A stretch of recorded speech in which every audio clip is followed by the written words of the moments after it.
Hello student, I am here with my new video जो कि आज क्या है आपके 10th क्लास के लिए है। Chemistry first chapter chemical reaction and equation.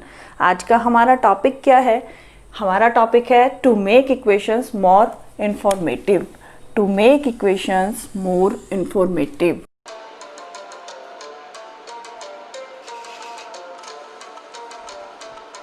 Let's get started. Okay, अब एक सिंपल सी बात सुनिए आप। हम लोग बोलते हैं कि ताजमहल जो है वो भारत में है, राइट? एक सिंपल सेंटेंस, ताजमहल भारत में है। इससे आपको क्या पता चला कि केवल ये कि ताजमहल भारत में है। लेकिन अगर मैं यहाँ इसके साथ ऐड करूँ कि ताजमहल जो है वो वाइट मार्बल का बना हुआ है, ओके, आगरा में सिचुएटेड है, रिवर जो बैंक है, जमुना रिवर बैंक जो है उसके वहाँ पर है, और मथुरा से 60 किलोमीटर पड़ता है। It is also include the wonders, okay, जो वर्ल्ड में जो वंडर्स हैं उनमें इंक्लूड होता है। तो इन सब चीज़ों से आपको क्या पता चला? पहले खाली बोला कि ताजमहल भारत में है, इतना पता चला, लेकिन जब ये चीज़ें मैंने उसके साथ ऐड कर दी तो आपको क्या पता चला? ताजमहल के बारे में और ज़्यादा डिटेल्स पता चली। तो यहाँ पर भी हमारा टॉपिक जो आपका केमिस्ट्री में है वो भी यही है कि हम एक सिंपल इक्वेशन, जैसे हमें दिया हुआ है यहाँ पर एक सिंपल इक्वेशन हमने बना ली, Zn plus H2SO4 equal to ZnSO4 plus H2, right? ये रिएक्शन आप देख रहे हो, आपको पता चल रहा है जिंक ने सल्फ्यूरिक एसिड के साथ में रिएक्शन किया और जिंक सल्फेट बनाया और हाइड्रोजन गैस बना, ओके। लेकिन अब हम क्या कर रहे हैं, इसको और ज़्यादा इंफॉर्मेटिव कैसे बना सकते हैं? इसके बच्चों 3 मेथड होते हैं जिसके थ्रू हम क्या कर सकते हैं, इसको और ज़्यादा इंफॉर्मेटिव बना सकते हैं। फर्स्ट वन कि हम क्या करें, ये जो भी हमारी फिजिकल स्टेट यहाँ पर लिख देते हैं, जितनी हमारी ये आपने जो सिंपल इक्वेशन लिखी है, अगर हम ये जो हमारे एलिमेंट्स कंपाउंड हैं इनकी फिजिकल स्टेट को हम क्या करें, इनके साथ लिख दें। फिजिकल स्टेट से आपको पता ही होता है कौन सी होती हैं, जैसे सॉलिड, लिक्विड, एक्वस, गैसियस, ठीक है, ये सब क्या होती है, सॉलिड वो फिजिकल स्टेट्स होती हैं, राइट? एस रिप्रेजेंट करता है सॉलिड को, एल रिप्रेजेंट करता है लिक्विड को, जी रिप्रेजेंट करता है आपके गैस को, एंड ए क्यू यानी एक्वस रिप्रेजेंट करता है आपका एक ऐसा सॉल्यूट जो वाटर के अंदर डिजॉल्व होता है, ओके, ये होता है एक्वस। अब इसी इक्वेशन को मैंने यहाँ क्या किया था, आपको बिल्कुल सिंपल लिखा था। तो इसको अगर आप रीड करते हो आपको कुछ नहीं पता चलता है ज़्यादा, बस इतना पता है कि जिंक सल्फ्यूरिक एसिड के साथ रिएक्शन कर रहा है, जिंक सल्फेट बन रहा है और हाइड्रोजन गैस बन रहा है, गैस। अब यहाँ पर लेकिन मैंने जो आपका एग्जाम्पल दिया है, सेकंड जो इक्वेशन लिखा है वो क्या लिखा है, देखिए, जिंक, जिंक के आगे ब्रैकेट में हमने क्या लिख दिया, एस, यानी हमने यहाँ पर जिंक का फिजिकल स्टेट लिख दिया कि जिंक जो है, एस को जब आप इसको रीड करेंगे तो आपको पता चलेगा कि जिंक क्या है, सॉलिड है। H2SO4 ब्रैकेट में एक्वस, यानी H2SO4 क्या है आपका, एक्वस है, ऐसा सॉल्यूट जो वाटर में डिजोल्व है। रिएक्शन हुआ, क्या बना आपका, zinc sulphate, also called the aqueous, and H2 gas. तो यानी हमने यहाँ इनकी फिजिकल स्टेट लिखी तो आपकी इक्वेशन क्या हो गई, और ज़्यादा इंफॉर्मेटिव हो गई। एक और एग्जांपल हम इसका दे रहे हैं आपको, CaOH का होल ट्वाइस, जिसको कि हम कैल्शियम हाइड्रोक्साइड भी बोलते हैं, and other name lime water. CaOH का होल ट्वाइस, 2 नाम से आप इसको लिख सकते हैं, calcium hydroxide and lime water. इसने रिएक्शन किया कार्बन डाइऑक्साइड के साथ में, क्या फॉर्म हुआ, calcium carbonate and water form हुआ, राइट? यहाँ इनका फिजिकल स्टेट लिखा हमने, Ca कैल्शियम हाइड्रोक्साइड आपका एक्वस फॉर्म, ठीक है, CO2 आपका गैसियस फॉर्म, CaCO3 जो फॉर्म हुआ, जो प्रोडक्ट में हुआ, तो calcium carbonate, white PPT and H2O liquid, ये फॉर्म हुआ। अब यहाँ पर एक नया वर्ड आया है आपके लिए, I have written here calcium carbonate white PPT, ठीक है। तो वाइट PPT मतलब प्रेसिपिटेट होता है, जो PPT जो है वो प्रेसिपिटेट की शॉर्ट फॉर्म होती है। प्रेसिपिटेट क्या होता है, यानी जब हम सॉल्यूट को सॉल्वेंट में डिसॉल्व करते हैं तो तो हमारा कुछ जो सॉल्यूशन बनता है उसमें कुछ पार्ट ऐसा फॉर्म होता है जो सॉल्युबल नहीं होता, यानी उस सॉल्यूशन में डिफरेंट लेयर फॉर्म हो जाती है, जिसमें से आप क्या होता है कि आइडेंटिफाई कर सकते हैं उसमें जो उसका लेवल है कि ये एक पार्ट है और ये एक पार्ट है। तो यहाँ जो पीपीटी बताया है, पीपीटी वो पार्ट होता है जो आपके सॉल्यूशन में डिसॉल्व नहीं होता, जो सॉल्यूशन में डिसॉल्व नहीं होता। इसका एग्जांपल, एक सिंपल एग्जांपल आपको पता है क्या है? आप सिंपल वाटर लो एज ए सॉल्वेंट, उसको क्या करो, उसके अंदर चॉक जो होती है आपकी चॉक, उसको डिसॉल्व करो, राइट। तो आप थोड़े टाइम के बाद जब आपने उसको डिसॉल्व कर दिया, उसको अनडिस्टर्ब छोड़ दो, तो आप देखोगे कि उसमें वाइट कलर का जो पेस्ट लाइक होता है, वाटर ऊपर आ जाता है और जो वाइट कलर का ये एक पेस्ट लाइक स्ट्रक्चर बनती है नीचे आ जाती है, बॉटम में सेटल डाउन हो जाती है। तो जो ये बॉटम में सेटल डाउन हुआ, that is called your precipitate, right, that is called your precipitate. तो वहाँ पर जहाँ पर भी इस तरीके से वाइट ये पीपीटी लिखा हुआ होगा, तो आप समझ जाओगे कि जो भी आपकी इक्वेशन है उसमें इट मीन्स जो आपका सॉल्यूट है उसका कुछ पार्ट क्या है, अनडिसॉल्व है। ओके, तो ये चीज़ हो गई है यहाँ से। तो इस रिएक्शन में हमें क्या पता चल रहा है? फिजिकल स्टेट तो हमें पता चल ही रही है, लेकिन साथ साथ कि ये जो CaCO3 है सॉलिड फॉर्म है, और ये क्या हो रहा है, कैल्शियम कार्बोनेट के नीचे लिखा है वाइट पीपीटी, यानी ये बॉटम में सेटल डाउन हो जाएगा वाइट कलर के प्रेसिपिटेट के फॉर्म में। तो यहाँ पर आपका फर्स्ट जो मैंने पॉइंट बताया था कि हम और ज़्यादा इन्फॉर्मेटिव बना सकते हैं कैसे, बाय फिजिकल स्टेट्स उनकी लिखकर वहाँ पर। तो ये जो टॉपिक था ये आपका हुआ है ख़त्म।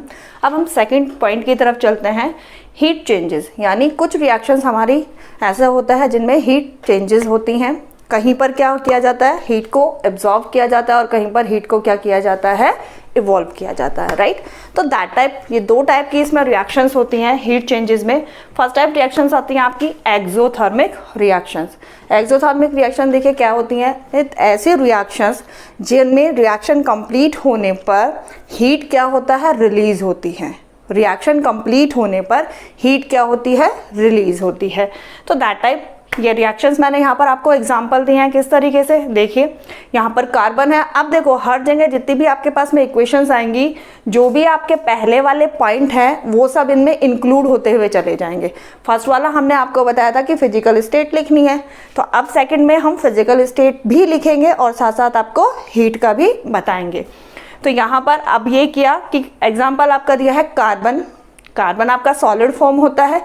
कार्बन जब क्या करता है, ऑक्सीजन के साथ में रिएक्शन करता है तो CO2 फॉर्म होता है और क्या होता है, प्लस हीट। प्लस हीट जब आपके प्रोडक्ट की साइड में क्या होगा, प्लस हीट लिखा हुआ होगा। नॉर्मली आप इक्वेशन को देखेंगे और इक्वेशन को देख के पता चलेगा कि प्रोडक्ट की साइड हीट लिखा हुआ है, तो कुछ भी ज़्यादा सोचने समझने की आपको ज़रूरत ही नहीं है, कुछ ज़्यादा लर्न करने की ज़रूरत नहीं है, क्योंकि प्लस हीट का मतलब होगा हीट रिलीज होगी। प्लस हीट जब आपके प्रोडक्ट की साइड में क्या लिखा हुआ हो, इस तरीके से प्लस हीट लिखा हुआ होगा, तो इट मीन्स रिलीज, जो हीट है वो रिलीज होगी, और that type reaction is called the exothermic reaction. तो यहाँ पर ये एग्जांपल, कार्बन ने ऑक्सीजन के साथ में रिएक्शन किया, कार्बन डाइऑक्साइड फॉर्म हुआ और प्लस बहुत सारी हीट जो है वो रिलीज हुई। सेकेंड पे आते हैं हम। यहाँ पर एक और एग्जांपल मैंने यहाँ लिखा हुआ है, CH4 मीथेन, जो कि आपकी नेचुरल गैसेस होती हैं, उसका एक बहुत बड़ा कॉन्स्टिट्यूंट है ये जो मीथेन होता है। Also the gas form, right. Oxygen यानी कंबशन हो रहा है एक तरीके से, ऑक्सीजन के साथ में रिएक्शन किया, आपका क्या फॉर्म हुआ यहाँ पर, CO2 प्लस वाटर, ठीक है, एंड प्लस हीट, राइट। यहाँ पर फिजिकल स्टेट सबका लिखा हुआ है, जैसे मीथेन आपका गैस है, O2 आपका गैस है, कार्बन डाइऑक्साइड जो फॉर्म हुआ है also gas, water liquid and plus heat. Okay, अब एक और आता है आपका, आपने क्वेश्चन सुना हो, बहुत कॉमन सा क्वेश्चन है कि जो हमारा रेस्पिरेशन होता है, कंसीडर्ड होता है रेस्पिरेशन आपका एक्सोथर्मिक रिएक्शन। तो हम अपने रेस्पिरेशन को एक्सोथर्मिक रिएक्शन क्यों कहते हैं, उसका भी एग्जाम्पल है। बिकॉज हमारे जो फूड जो होता है ब्रेक डाउन होता है, उसका पूरा प्रोसेस होता है, डाइजेशन का प्रोसेस होता है, उसमें आपका क्या बनता है, ग्लूकोज बनता है। वो ग्लूकोज क्या करता है, ऑक्सीजन के साथ आपकी जो सेल्स होती हैं वहाँ पर उन ऑक्सीजन्स के साथ में क्या करता है, रिएक्शन करता है। ओके, CO2 फॉर्म हुआ, वाटर फॉर्म होता है एंड प्लस एनर्जी। एनर्जी देखिए, प्लस हीट हो या प्लस हीट एनर्जी हो या प्लस एनर्जी हो, सेम थिंग, ये डिफरेंट कुछ नहीं है, इसमें तीनों एक ही चीज़ है कि यहाँ पर एनर्जी या हीट रिलीज होगा। तो ये ग्लूकोज आपका जब क्या कर रहा है, ऑक्सीजन के साथ में रिएक्शन करता है, CO2 फॉर्म हो रहा है, वाटर फॉर्म हो रहा है और बहुत सारी एनर्जी फॉर्म हो रही है।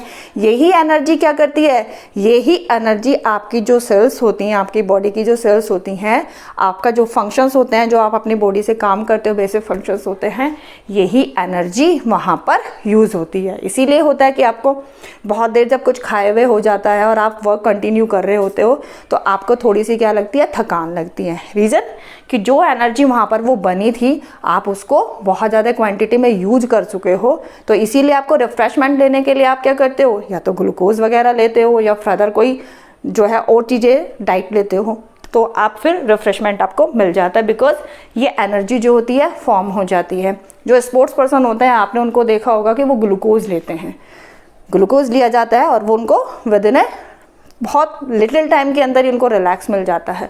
तो रीज़न क्या होता है कि ग्लूकोज आपका क्या है, इंस्टेंट एनर्जी है, यानी हमारी बॉडी में ये जो बताया, ये तो फूड के ब्रेक डाउन होने के बाद फॉर्म होता है, लेकिन जो हम वो ग्लूकोज लेते हैं वो इंस्टेंट ग्लूकोज होता है, जो स्पोर्ट्स पर्सन लेते हैं, क्योंकि उन्हें रिकवरी, उस एनर्जी की रिकवरी बहुत जल्दी चाहिए होती है।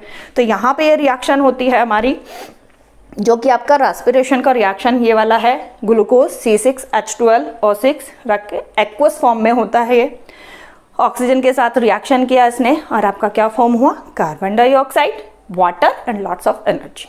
ठीक है, तो यहाँ पर एनर्जी क्या हुआ, रिलीज हुआ, एनर्जी क्या हुआ, रिलीज हुआ। और जब आपको पता है जिन भी केमिकल रिएक्शंस में एनर्जी रिलीज होती है, उन रिएक्शंस को हम क्या बोलते हैं, एक्सोथर्मिक रिएक्शन। तो दैट्स वाई आपका जो रेस्पिरेशन होता है, हम उसको एक्सोथर्मिक रिएक्शन बोलते हैं। तो ये हीट चेंज का आपका फर्स्ट पार्ट हुआ था, एक्सोथर्मिक रिएक्शन। अब हम हीट चेंज के ही सेकंड पार्ट पे चलते हैं, एंडोथर्मिक रिएक्शन। ठीक है, ये आपके एक्सोथर्मिक के जस्ट क्या होती है, ऑपोजिट होती है।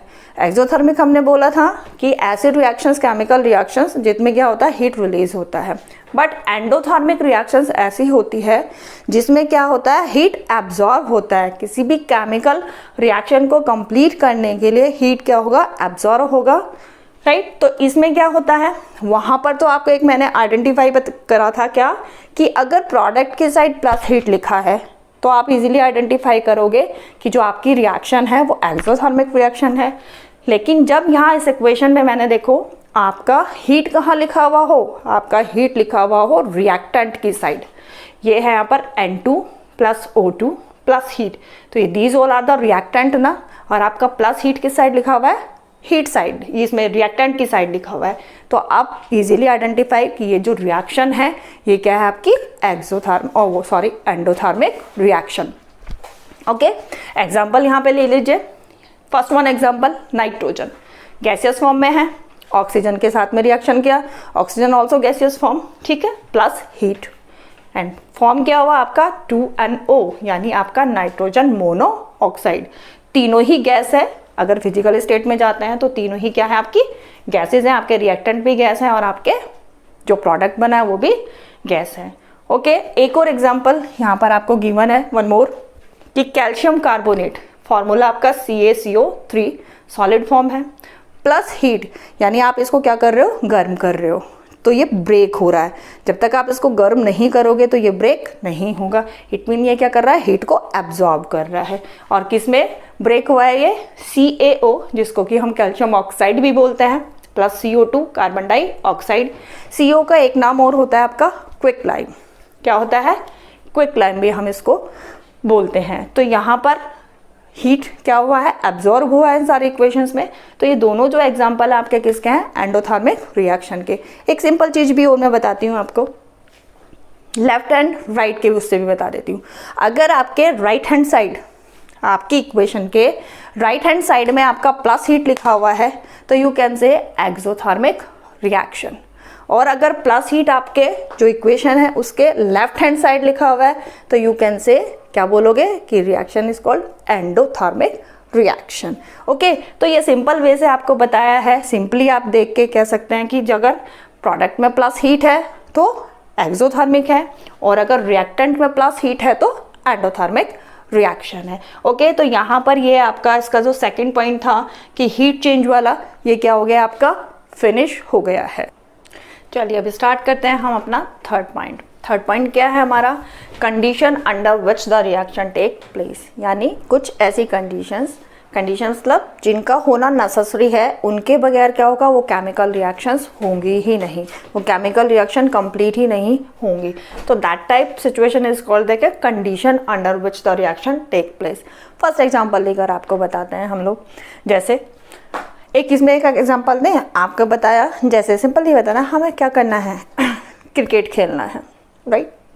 अब हमारे पास में बैट है, बॉल नहीं है, तो ये कंडीशन क्या हुई? अगर बॉल नहीं होगी तो आप क्रिकेट नहीं खेल सकते हो। तो इट मीन्स वहाँ पर क्रिकेट जब आप खेल रहे हो तो आपके पास में बॉल का होना जरूरी है।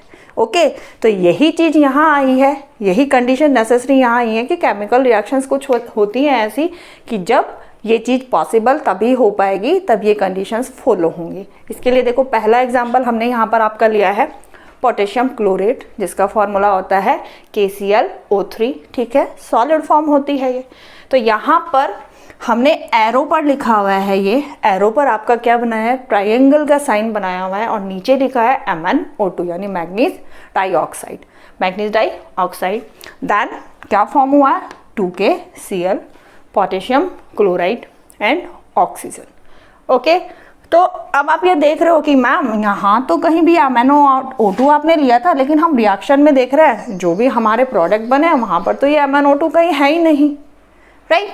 तो इट मीन्स क्या है कि ये जो हमने बताया है पोटेशियम क्लोरेट यहाँ पर ब्रेक हुआ है, तो इस पोटेशियम क्लोरेट के ब्रेक होने के लिए ये कंडीशन नेसेसरी है, यानी आप उसको हीट भी प्रोवाइड कराएंगे, और ये जो catalyst that is called catalyst, MnO2 called the catalyst, ये कैटलिस्ट भी प्रेजेंट होना जरूरी है। अब वर्ड आया है कैटलिस्ट, क्या होता है? देखो, कैटलिस्ट एक तरीके के कंपाउंड होते हैं जो क्या करते हैं, केमिकल रिएक्शन में पार्ट नहीं लेते, केमिकल रिएक्शन में पार्ट नहीं लेते, लेकिन उनकी प्रेजेंस क्या होती है, नेसेसरी होते हैं। तो यहाँ पर क्या बताया, यही चीज़ हमने बताई थी कि MnO2 यहाँ हमने लिखा है, लेकिन हमारे रिएक्टेंट में कहीं भी ना मैग्नीज है, कहीं भी ये नहीं इन्वॉल्व हो रहा है, तो इट मीन्स इस रिएक्शन में इसकी प्रेजेंस जरूरी है, ये केमिकल रिएक्शन में पार्ट नहीं लेता। ओके, तो उन्हीं को हम कैटलिस्ट बोलते हैं। कैटलिस्ट का काम क्या होता है? देखो, प्रेजेंस, आप बोला प्रेजेंस जरूरी है, लेकिन इसका मेन फंक्शन आपको पता है क्या होता है कि जो कैटलिस्ट होता है वो आपकी जो केमिकल रिएक्शन की रेट है, कम टाइम में ज़्यादा टाइम में, ये जो चीज़ है उसकी कंप्लीट होने की जो रेट होती है उसको चेंज करता है, उसको इफेक्टिव करता है। यानी ये इनकी प्रेजेंस से केमिकल रिएक्शन तेज भी हो सकती है, और इनकी प्रेजेंस से केमिकल रिएक्शन स्लो यानी धीरे भी हो सकती है। तो ये कैटालिस्ट होते हैं। तो यहाँ पर इस इक्वेशन को कंप्लीट होने के लिए, यानी पोटेशियम क्लोरेट को ब्रेक होने के लिए, किसमें, KCl में और 3O2 में ब्रेक होने के लिए हमें ये कंडीशंस नेसेसरी हैं। अगर ये नहीं होगी तो ये रिएक्शन आपका कंप्लीट नहीं होगा। इसी का सेकंड एग्जांपल, यहाँ पर आपने क्या लिया है, कार्बन मोनोऑक्साइड, ठीक है, कार्बन मोनोऑक्साइड। इसका रिएक्शन हमने किससे कराया, हाइड्रोजन से। You can see very well कि यहाँ पर हर जगह हम लोगों ने फिजिकल स्टेट लिखा हुआ है। ओके, तो कार्बन मोनोऑक्साइड की जब आप क्या कराते हो, हाइड्रोजन से रिएक्शन कराते हो, इधर जो बन रहा है आपका क्या बन रहा है, मेथेनॉल, आपका मेथेनॉल बन रहा है, CH3OH। ओके, अब देखो यहाँ पर एरो पर क्या लिखा हुआ है आपका, 300 atmospheric pressure, 300 degree centigrade temperature and zinc oxide plus chromium oxide. ये आपका एक कंबाइंड क्या है, कैटलिस्ट है। अगर ये सिचुएशन जो आपको बताया है, जो हमने एरो पर लिखा हुआ है, अगर ये कंडीशंस नहीं होगी तो ये रिएक्शन कंप्लीट नहीं होगी। तो एरो पर जब भी आप ये देखोगे कि जो भी कुछ एरो पे लिखा हुआ है, इट मीन्स वो उसके लिए कंडीशंस नेसेसरी है। ये चीज़ जब ये फॉलो होंगी इस इक्वेशन में, तभी ये इक्वेशन कंप्लीट होगी, अदरवाइज ये इक्वेशन कंप्लीट नहीं होगी। जैसे इसका नॉर्मल सा एग्जाम्पल आप अपने उसमें देखो, फोटोसिंथेसिस का रिएक्शन होता है, ठीक है, प्रोसेस जो होता है फोटोसिंथेसिस का प्रोसेस लीफ में होता है। तो ये हमने उसका फोटोसिंथेसिस का आपको क्या बताया है, रिएक्शन दिया है यहाँ पर। इसके अकॉर्डिंग आप देखते हो कार्बन डाइऑक्साइड, वाटर, ठीक है, रिएक्शन करता है और आपका यहाँ पर ग्लूकोज बनता है और O2 रिलीज होती है। लेकिन आप क्या करते हो, आपके एरो पे सनलाइट और क्लोरोफिल भी लिखा है। क्या आप सनलाइट और क्लोरोफिल के बगैर फोटोसिंथेसिस के रिएक्शंस को कंप्लीट कर सकते हो? नहीं, क्योंकि अगर लीफ में क्लोरोफिल प्रेजेंट नहीं होगा तो फोटोसिंथेसिस नहीं हो सकता, सनलाइट नहीं होगी तो फोटोसिंथेसिस नहीं हो सकता। तो इट मीन्स फोटोसिंथेसिस के रिएक्शन के लिए सनलाइट और क्लोरोफिल का होना जरूरी है, ये आपको बता रहे थे। तो ये कंडीशंस होती हैं कि जिन कंडीशंस को, इन इक्वेशंस को कंप्लीट होने के लिए इन कंडीशंस की ज़रूरत है। तो यहाँ पर आपका जो थर्ड पॉइंट है वो कंप्लीट हुआ है।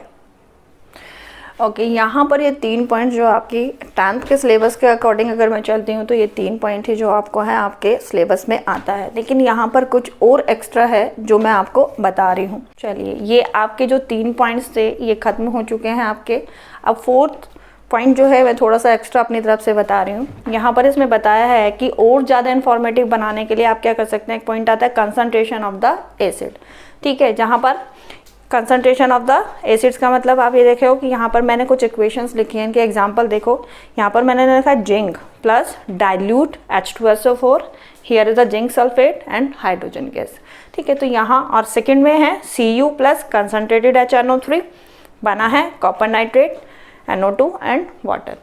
तो उसके लिए पहले आपको बताऊं, क्या बताऊं कि ये डाइल्यूट क्या होता है। यानी हम जब सॉल्यूशन बनाते हैं, जैसे सॉल्यूशन आप क्या बना रहे हो, वाटर लिया आपने, एक 100 ml का आपको सॉल्यूशन बनाना है और आपने उसमें क्या किया, बीकर लिया, बीकर में आपने 90 ml वाटर लिया, उसके अंदर क्या किया 10 ml आपने एसिड को डिज़ोल्व कर लिया, मिक्स कर लिया। ओके, तो वहाँ पर क्या कर लिया, तो जो आपके पास सॉल्यूशन बना that is called your dilute solution of that acid. क्यों? अगर सिंपल भाषा में बोले, यानी ऐसा सॉल्यूशन जिसमें क्या होता है, आपके एसिड की क्वांटिटी क्या होती है, कम होती है, वाटर की क्वांटिटी ज़्यादा होती है, उसको हम डाइल्यूट सॉल्यूशंस बोलते हैं। तो यहाँ पर मैंने जो ये डाइल्यूट लिखा हुआ है इसको शॉर्ट फॉर्म में DIL, राइट, DIL करके लिखते हैं। तो इट मीन्स जब आपकी इक्वेशन में इस तरीके से DIL H2SO4 लिखा हुआ होगा तो आप आसानी से समझ जाओगे कि आपका जो ये एसिड है ये उसका डाइल्यूट सॉल्यूशन है, यानी ये आपका एसिड डाइल्यूट है। दूसरा आता है आपका कंसंट्रेटेड। इसमें क्या हो जाता है, कंसंट्रेटेड ये अपोजिट है उसके जो फर्स्ट वाले डाइल्यूट के। यहाँ पर क्या होता है कि ऐसे सॉल्यूशंस, जब आप एसिड और वाटर का सॉल्यूशन बना रहे हो तो ऐसे सॉल्यूशंस जिसमें क्या होता है कि एसिड का क्वांटिटी ज़्यादा होता है, वाटर का क्वांटिटी कम होता है, राइट। तो that type solution is called your concentrated solution. तो यहाँ पर हमने क्या लिखा है, कॉपर का रिएक्शन कराया गया है कंसंट्रेटेड HNO3 से, यानी ये आपका नाइट्रिक एसिड, और रिएक्शन करके क्या बना आपका CuNO3 का होल ट्वाइस एक्वस है, NO2, ठीक है, गैसियस है, एंड वाटर लिक्विड है। तो जब ये आपके डाइल्यूट और कंसंट्रेटेड लिखे हुए होंगे तो आप आसानी से समझ जाएंगे कि ये हमारा क्या है, डाइल्यूट सॉल्यूशन है और ये हमारा कंसंट्रेटेड सॉल्यूशन है। ये हुआ। इसके बाद में एक चीज़ और आती है आपकी, आप लिखे हुए देखते हैं, जैसे यहाँ पर हमारी इसी वाली इक्वेशन में H2 लिखा हुआ है, जहाँ पर भी गैस फॉर्म हो रही होगी तो वहाँ पर हम ये अपवर्ड एरो लगा देते हैं, ठीक है। कहीं पर भी अगर इस तरीके से जिस भी एलिमेंट के साथ में आपका अपवर्ड एरो हो, इंडिकेट क्या करेगा, गैसियस फॉर्म। क्या इंडिकेट करेगा, इवोल्यूशन ऑफ अ गैस, यानी वहाँ पर क्या हो रही है, गैस रिलीज हो रही है। अगर आपका एरो क्या है, आपका एरो अपवर्ड डायरेक्शन में है तो आपको पता चल जाएगा, जैसे कि यहाँ पर H2 हो रहा है, ठीक। एक आता है प्रेसिपिटेशन ऑफ सब्सटेंस, जो आपको वहाँ हमने बताया था वाइट PPT, यानी प्रेसिपिटेशन। अगर आपका कहीं पर भी एरो जो है वो डाउनवर्ड डायरेक्शन में है, आपका एरो डाउनवर्ड डायरेक्शन में है, तो आप समझ जाएंगे कि आपके सॉल्यूशन में कोई ऐसा जो पार्ट है वो डिज़ोल्व नहीं है, तो वो बॉटम में सेटल डाउन है। तो ये डाउनवर्ड एरो आपको क्या करेगा, इंडिकेट करेगा कि ये प्रेसिपिटेट की फॉर्म में है। तो टुडेज़ लेक्चर बच्चों यहाँ पर फिनिश हुआ है, ये कंप्लीट, मतलब अब पूरा ये चैप्टर जो टॉपिक आज हमने लिया था, हमारा ये टॉपिक क्या हो गया है, कंप्लीट हो गया है। अब आपसे एक और आप लोग को इन्फॉर्मेशन देना चाहती हूँ, अगर कोई भी बच्चा 9th और 10th का कोई भी बच्चा साइंस की लाइव क्लासेस में इंटरेस्टेड हो, ओके, तो डिस्क्रिप्शन पे मेरा कॉन्टैक्ट नंबर आपको मिल जाएगा, you can contact if you want to join my live classes. Okay student, अगर आपको मेरी इस वीडियो से कुछ सीखने के लिए मिला हो तो प्लीज़ मेरी वीडियो को लाइक करें, शेयर करें और मेरे चैनल को सब्सक्राइब करें.